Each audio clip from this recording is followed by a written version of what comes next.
Phone કર્યો મેં એવી વાત કરી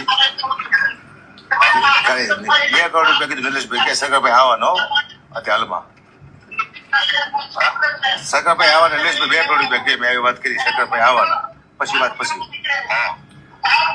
તો એ કે કાલે ફોન કરીને કીધું આજ ફોન કરવાનો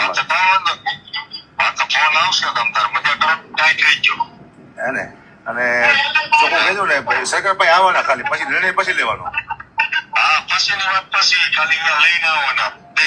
2 કરોડ કીધું કે વધારે કેવા બોલો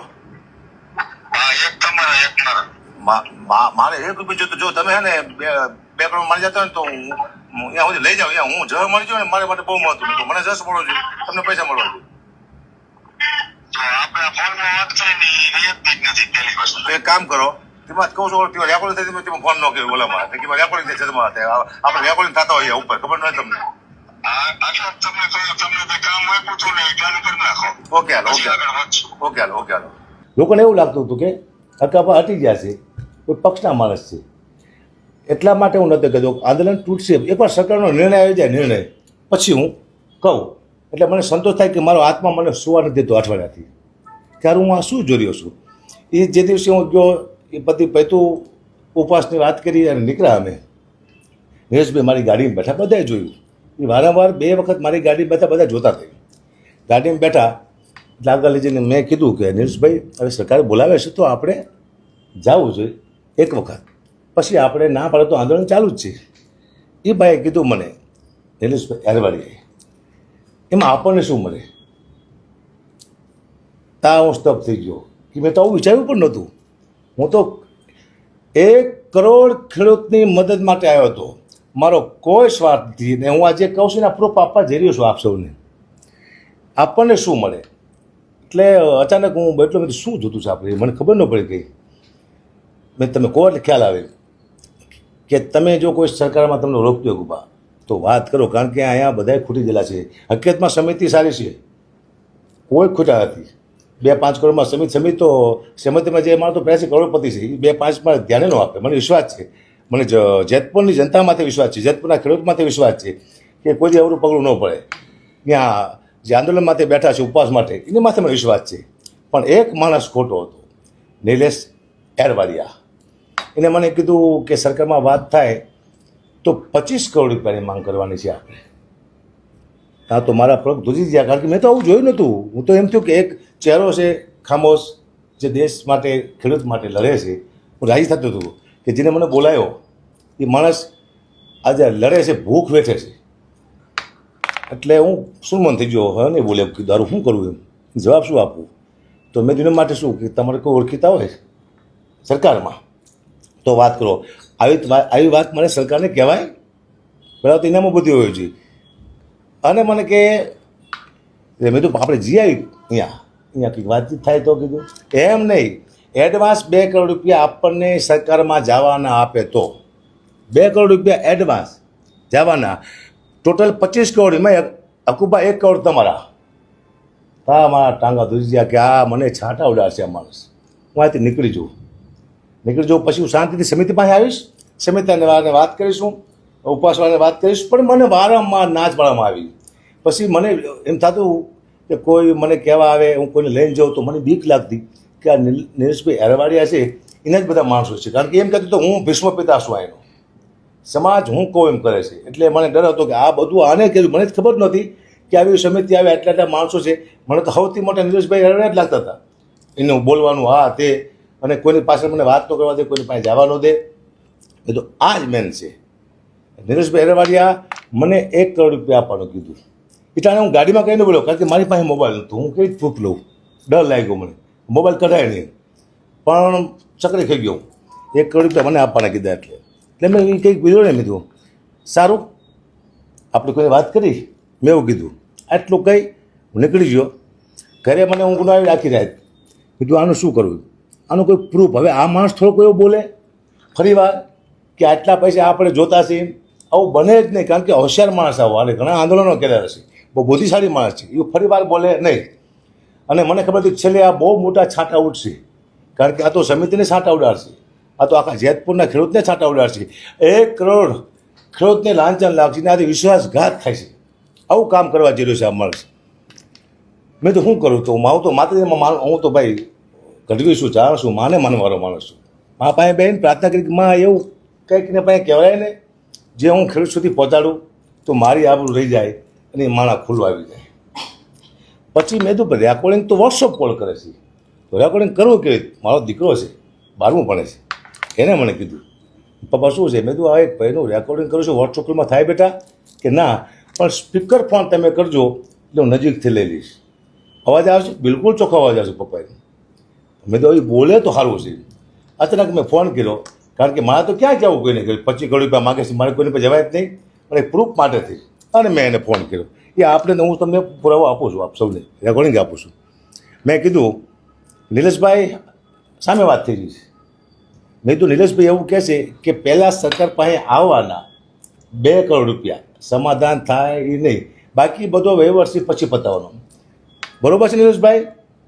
હા બરોબર છે. ખાલી આવવાના ને કે હા, સરકાર પાસે ખાલી આવવાના 2, એક તમારા, એક મારા. અત્યારે જો નિલેશભાઈ મારે જસ જોઈશે, જસ ખેડૂતોનો, મારે પૈસા નથી જોતા.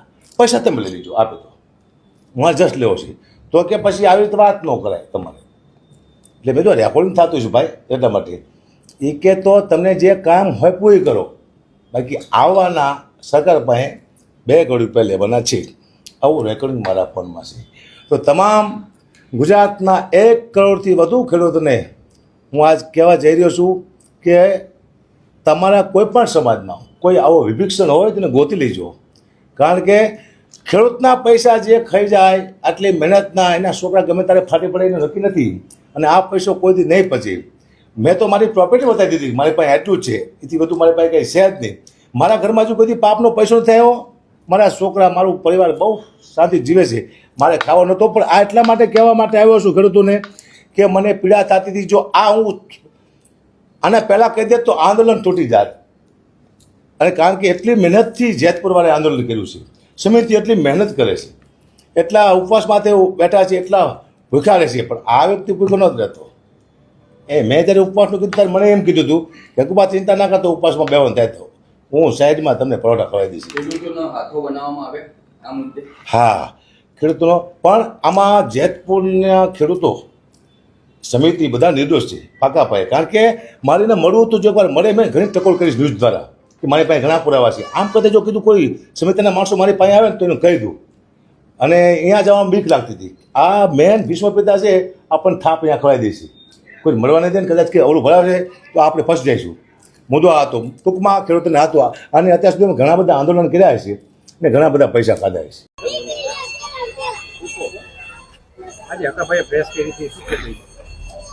હકાભાઈએ જે બ્લેમ કર્યો છે એવા બ્લેમ તો આ આંદોલનને તોડવા માટેના અનેક આવવાના છે.